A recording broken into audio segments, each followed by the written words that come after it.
Now the center hinge comes from Toyota, comes in the plastic bag, and it comes totally unpainted.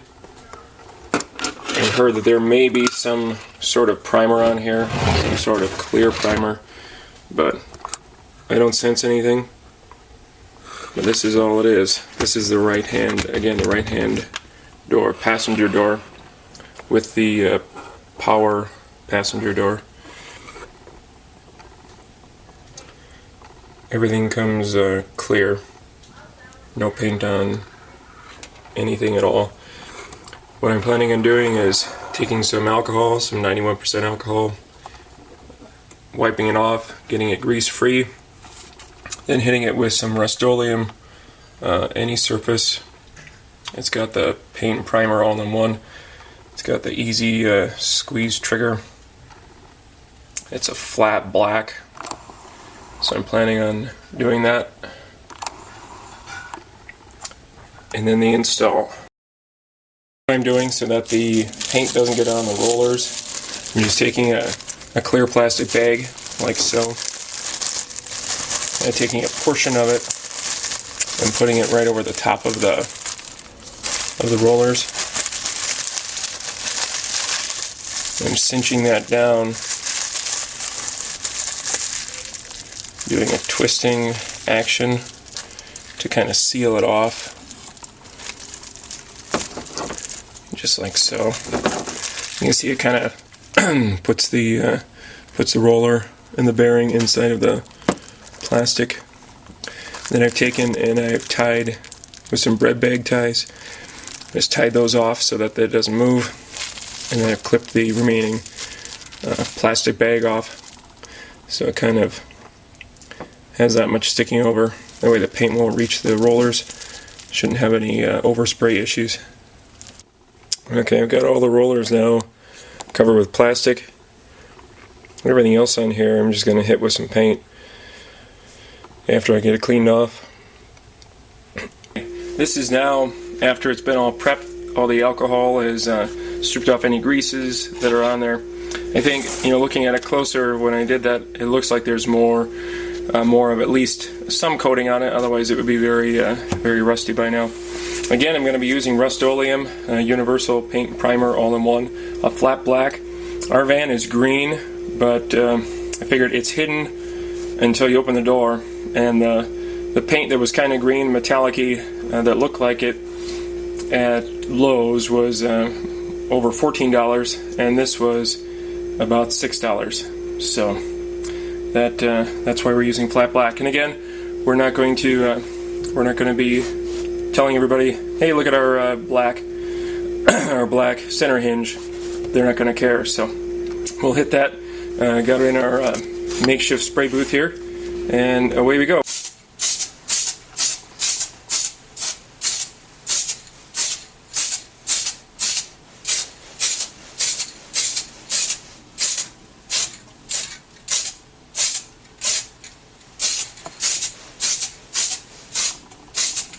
Nice light coats. Got it hung so that I can turn it here. Don't have to worry about letting it dry on one side.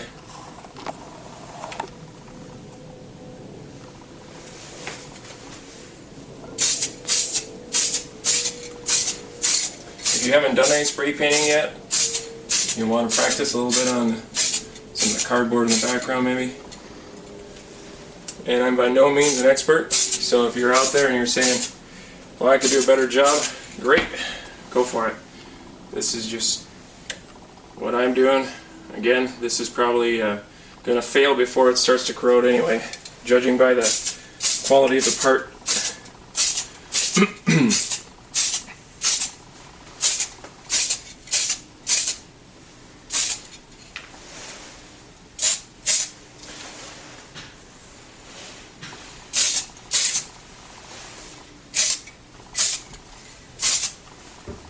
Okay, that should take care of it. I'm going to turn it up down, get rid of the paint in the nozzle, which isn't too easy with the can that sprays at any surface, any angle. Alright, working on the 2005 Toyota Sienna. It's the LE with the power right-hand sliding door. is the center hinge, the hinge located in the back that we're looking at. That really seems to be the issue. It seems as though it's being bent down. I don't think our children took any surfing rides. I think it's just a defect in the part itself. So right in here along this track, this is where the cable goes that helps assist opening and closing the door. It runs through the center hinge. This cable here is all cracked. All the plastic is cracked off of there. That was part of the recall that Toyota issued. Well, warranty enhancement, I believe they call it. And they did not take care of it. I took it into the dealer for a warranty enhancement, and they did not deal with this issue. They said it hadn't failed yet, so we're just going to leave it. But I've been hearing reports that that might be the cause, somewhat of a cause, for the whole issue anyway. But center hinge for sure. I'm going to open the door, and you'll see it doesn't open very nicely. It actually has a clunk to it, and to put it in, it has to ride up on the strike plate down there, and it closes. You open, and the whole door actually falls down. So when you close it, you have to give it a pretty good slam in order for it to get there.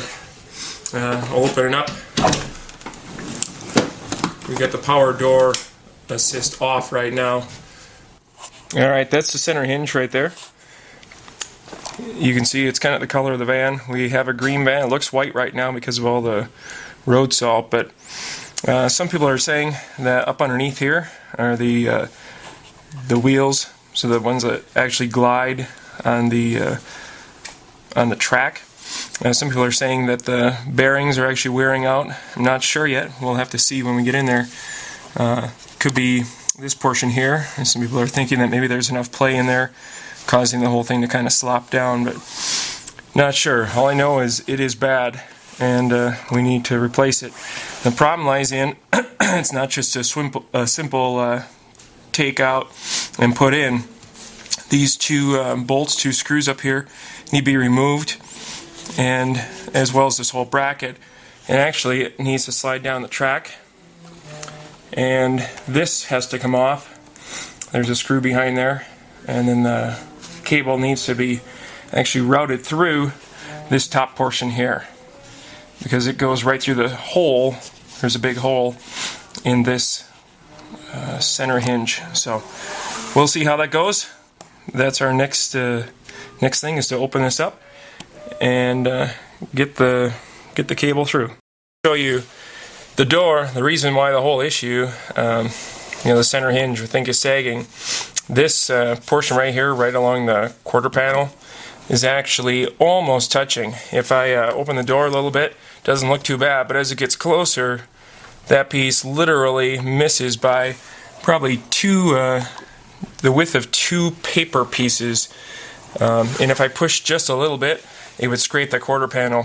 Now I've heard of the hinge getting so bad, and it's actually wearing off metal. It wears through the paint and then wears down into the metal and literally creates a groove there because the center hinge gets so bad. So we want to get it before it starts wearing into the paint and touching there, but it won't be long, so we have to do it now.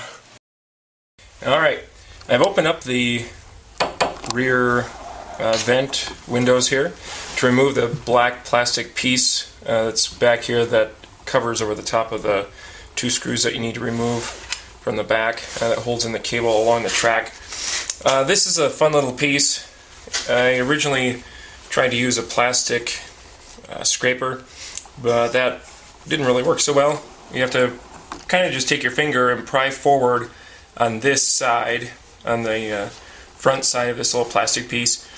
And then what I ended up doing was taking a screwdriver, there's a little rubber seal down here, and just kind of putting it above the little rubber seal onto the plastic piece, and prying up, just using my finger kind of as a leverage point, and popping it up, because what happens is it sits on, got a little piece like so, and there's a little peg that it comes down upon. It's a little square peg.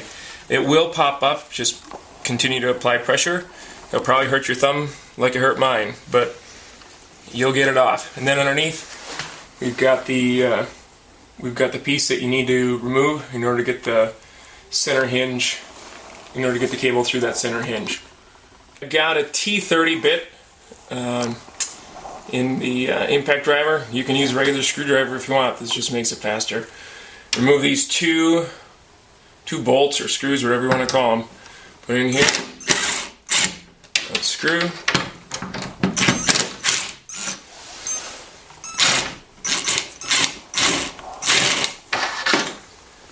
And then it will kind of glide right out.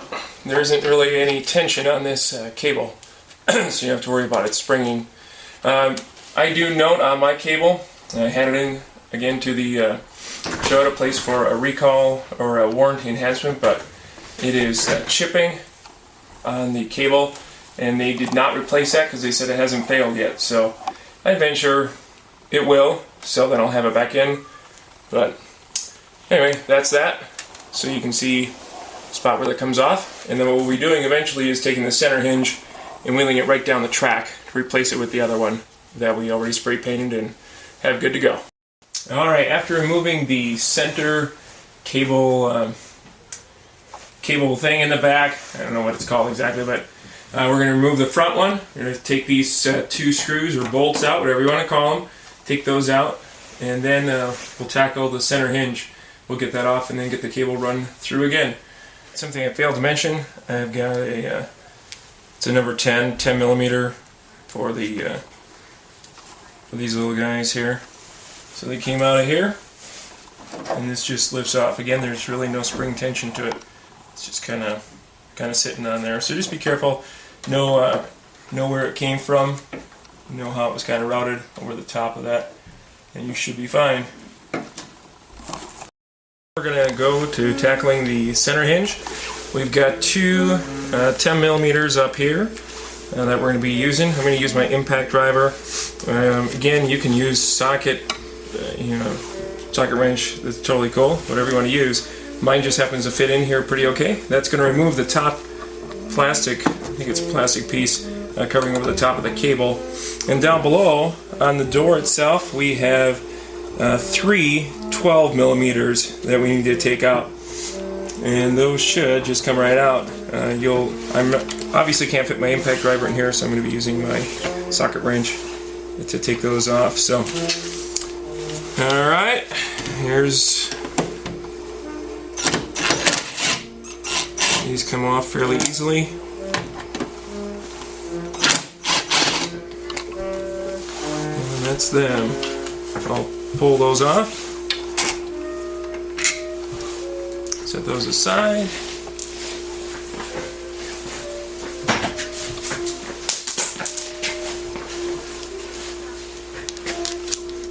I'll go to my 12 millimeter and remove these three. Alright, we're halfway through. I've got one out and one loosened. This is about how long they are, so they aren't the longest thing in the world. I do want to show you as well, I forgot to mention, down below, underneath the door, I've used a milk crate and a couple boards to kind of prop up the door so that when the center hinge comes off, that it doesn't just fall right down, because that would create a bigger problem, obviously. The door is fairly heavy, so you'll want to prop it up with something, just the equivalent. Or if you had a jack, I suppose you could do that too, or a jack stand. We just make sure to see that it doesn't scratch the bottom of your door. Either way.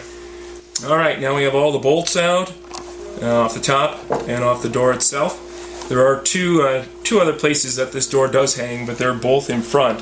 So again, the rear has to be propped up. This is kind of what it's like with this undone. So the hinge just kind of stays there. Now you can see the center hinge just kind of moves. The cable just goes right through. Now you can kind of see the cable comes right off of here, goes right through the hole. So all I'm going to do is take the whole assembly, the whole center hinge, and move that straight back. And hopefully that cable area will come through.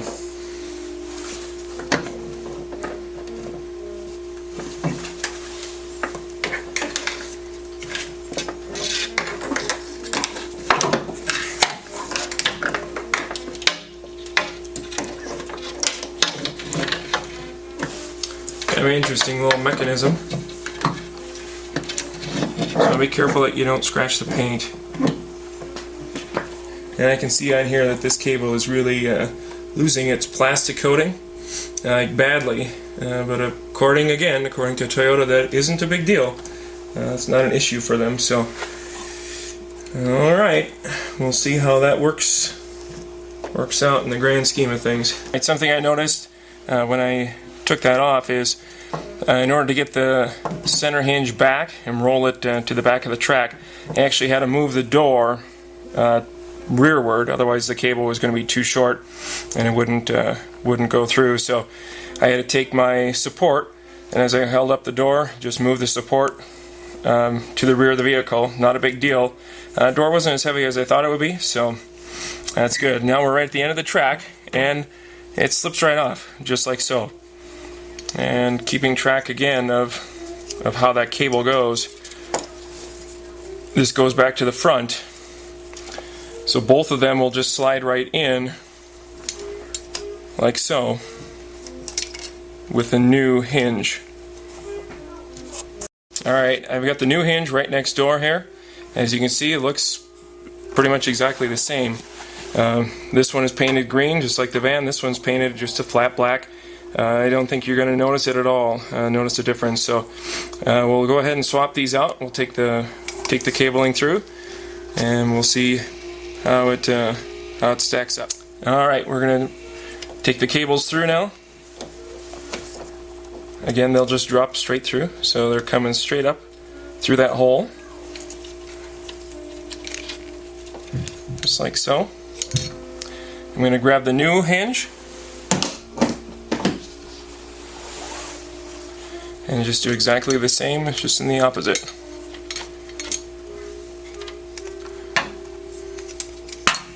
Pop them through, and there you go. Now I should be able to slide that right on the track. Again, note, I did not paint the rollers, and these guys look like they may have had a little bit of overspray on them. Not a big deal. Again, I think probably the design itself will wear out prior to any corrosion that I caused on the hinges. These guys look pretty close to the same. A little bit of a difference. You can see. Oops, there we go. Makes a little bit more sense. Yeah, really, I guess they do look exactly the same. Holes the same, lines up the same. Here's where I think the problem lies, right here. Kind of this portion, I think, kind of dives down and kind of causes it to be a little weak.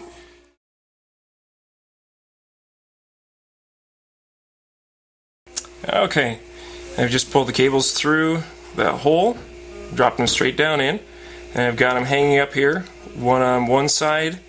That's the front cable where it's going to connect to the front of the door area. This is the back one where it's going to connect right underneath the window here. And I'm just going to simply put these guys up into the track, and there we go. Now I'm going to reattach onto the door area first, and then I'll reattach the top pulley, and then I'll go ahead and attach this to the front, and I'll attach that to the back, and we should be in business. I had to move the door further to the front again, just so I could gain access to the bolts and tighten them. So I just hand tightened them first. I had to lift the door a little bit, just because when it came off it was from the saggy hinge. So I had to lift it into position just until I could get them started.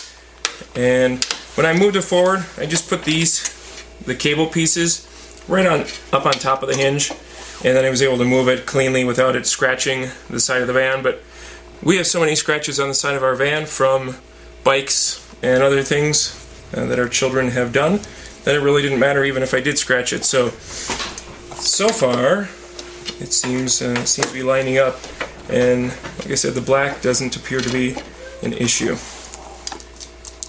And we'll go ahead and tighten them up. Finished up tightening these 3 bolts on, and now the door should be hanging all on its own. I should be able to take away, look down here, should be able to take away the support to it.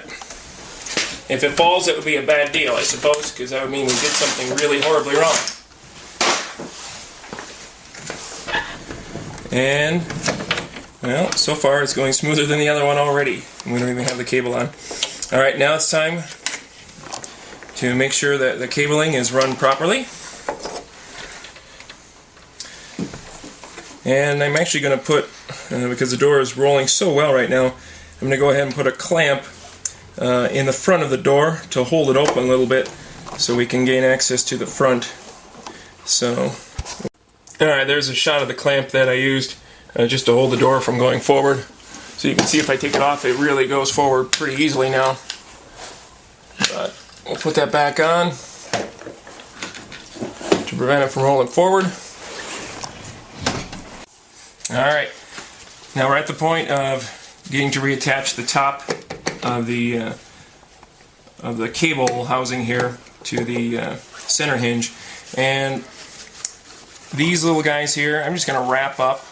These are the front of the cable attachment to the van and the back as well. I'm just going to wrap them up a little bit, just so that when they go down here, they don't hit the van and scratch it all up. And then the other side, same thing. Wrap that little guy in a paper towel.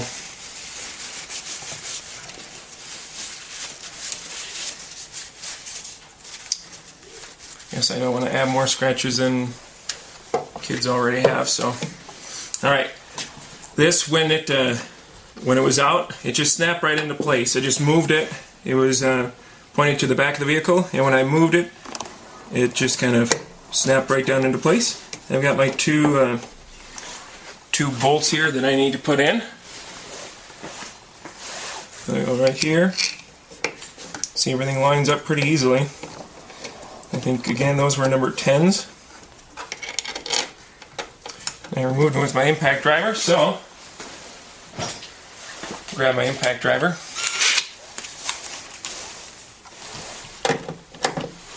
See if they go in as easily here.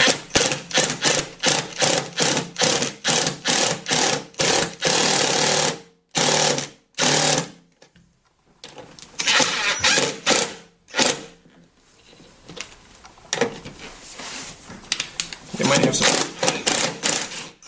paint issue there or something, or it didn't line up properly. So I'll try it again.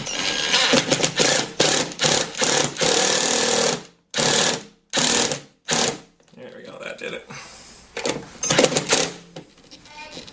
Alright, we're all on there.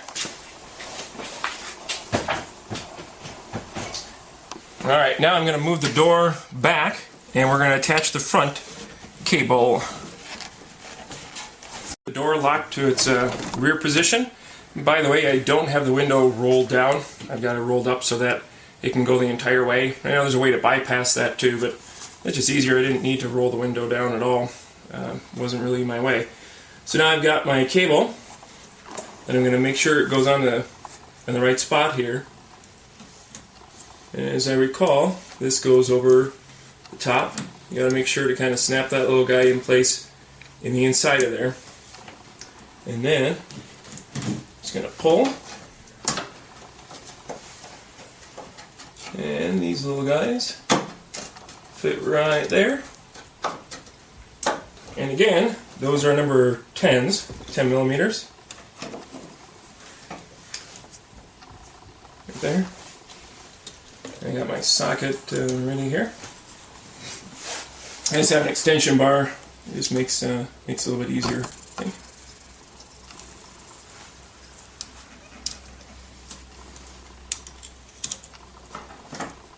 Yeah, making sure the cable is aligned properly there. Probably hard to video this. Alright, what I ended up doing is actually putting the bottom one in first, just to hand tighten on the bottom, because the top one was kind of tricky to get in first.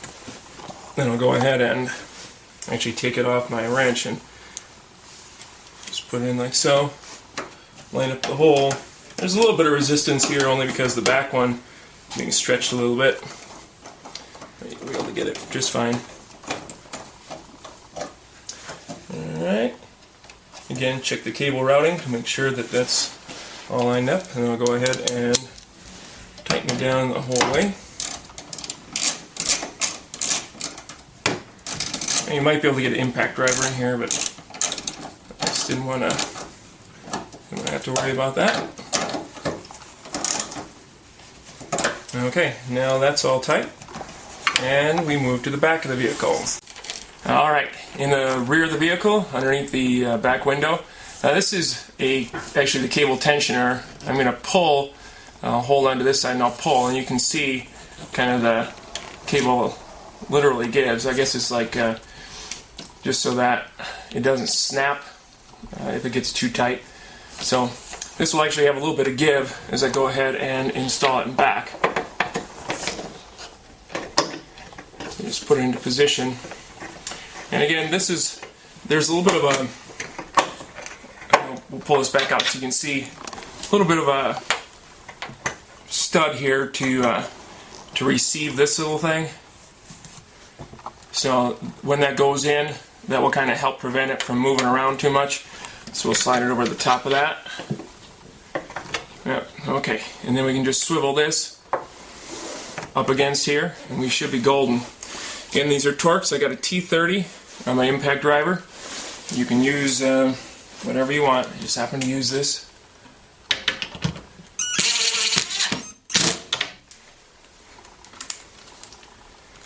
Put the other one on.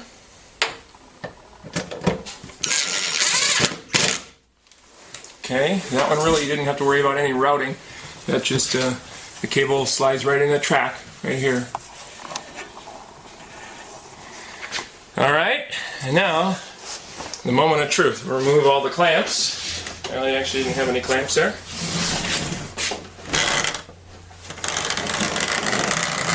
Oh, that sounds interesting.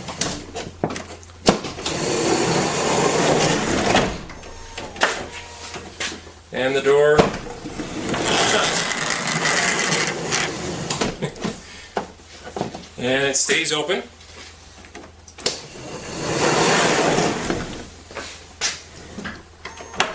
And it no longer hits anywhere down here. It does what it's supposed to do. Now, another thing we need to do is reinstall this little guy. Kind of get a shot of that again. A little plastic or rubber piece down on the bottom.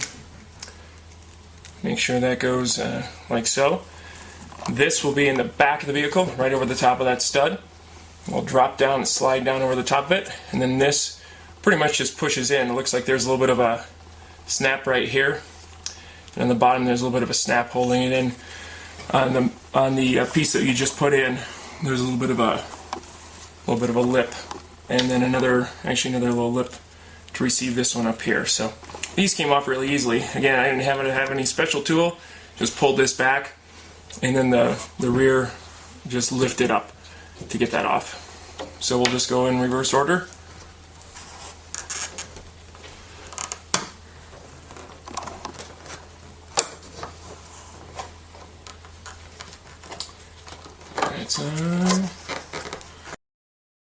Alright, the door is operational. The back center hinge is working just fine. It's the other portion of the door that they already took care of on the warranty enhancement that isn't working well.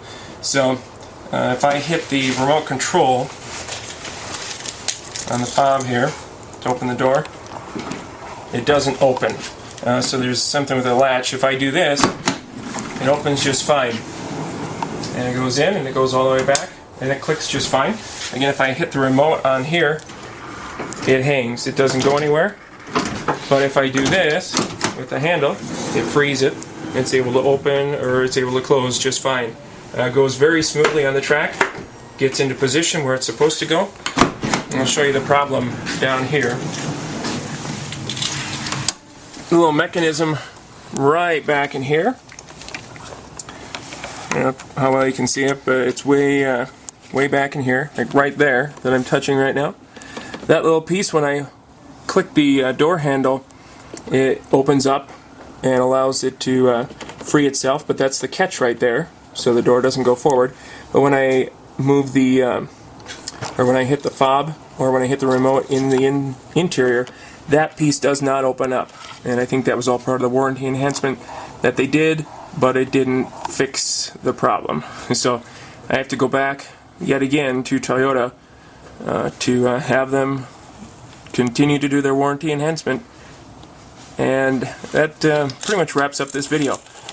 I may come back on at a different time and tell you how it all worked out with warranty enhancement. Alright, here's the old center hinge, the one that was painted green.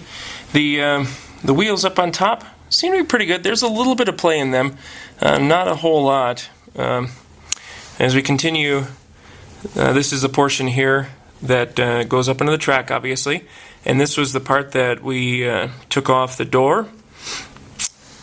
So the door would be right here, and I want to show you what really the problem is here. The reason why the door sags in the first place isn't because of this bracket here. That's totally fine. It's this portion right here where the little it should kind of that bearing area there. Toyota has made it so that the bottom is like so, and the top is pressed down in. And if Toyota would make it so that this portion here you could remove and just replace these deals, that'd be an easy cheap fix. But you can see the problem. See the movement right there. That movement is what causes the whole door to sag. So the weight of it, as it's hanging on there, that's how it should be. And then over the course of time, through wearing out, it sags like so. So it just wears out in those spots, and that's the problem right there. Over a month after I got done finished with the project replacing the hinge, I was still having issues with the door mechanism not opening properly, and the door was not able to close very well going uphill. So what I ended up doing is just disabling the cable. I read a lot in different forums about people just cutting the cable, and I thought, well, if I cut the cable, then the people who buy it after me, if I ever end up selling it, people who buy it are going to say, hey, why doesn't the door work? Cables are cut. So I thought, why not just take the cables and tie them up, zip tie them up? And thankfully there was a spot on the center hinge that allowed that to be able to take place. It seemed like a good spot to put those things, because there's an empty void there where when the door closes it remains an empty void, and so it just needed to be filled.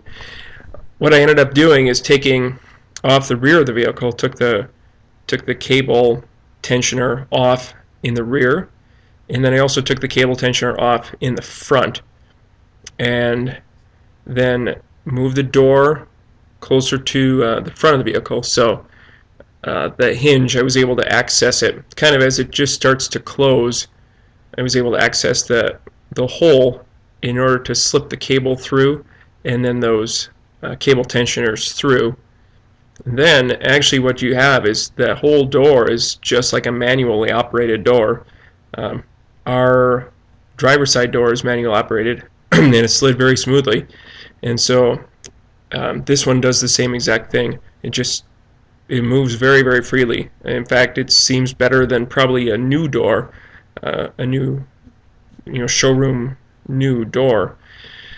You can see in the picture the zip ties just hold everything in place. Cables are just simply brought back, straight back. The door is on the right hand side on the first picture, and the vehicle is on the left. And the two cable tensioners actually have a little piece on them. They both snap in, have like a snap-in holder when they're originally on the vehicle, in the rear and in the front. And all I did was put the cables through, wrapped them the other way, like wrapped them counter-wise. So one went to the left, one went to the right, and I just kept kind of doing that. And when it got to the middle, then I was able to just snap them in place using that little bitty plastic piece on both, and they just snap together and they hold tight. So, and then just zip tie them from there. So you should be able to see from the pictures that it works out really well. And the door, if someone wants to put the cables back on at some point in time, they can certainly do that. Nothing's been clipped. If they want to leave it like that, they certainly can do that too. But the door functions really well, and it's $1,200 cheaper to do this and actually have a functioning door. And to me, it's a win-win.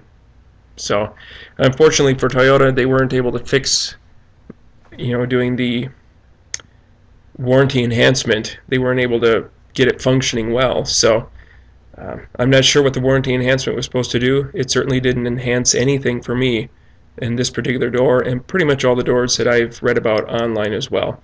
But as for the hinge, it's working flawlessly.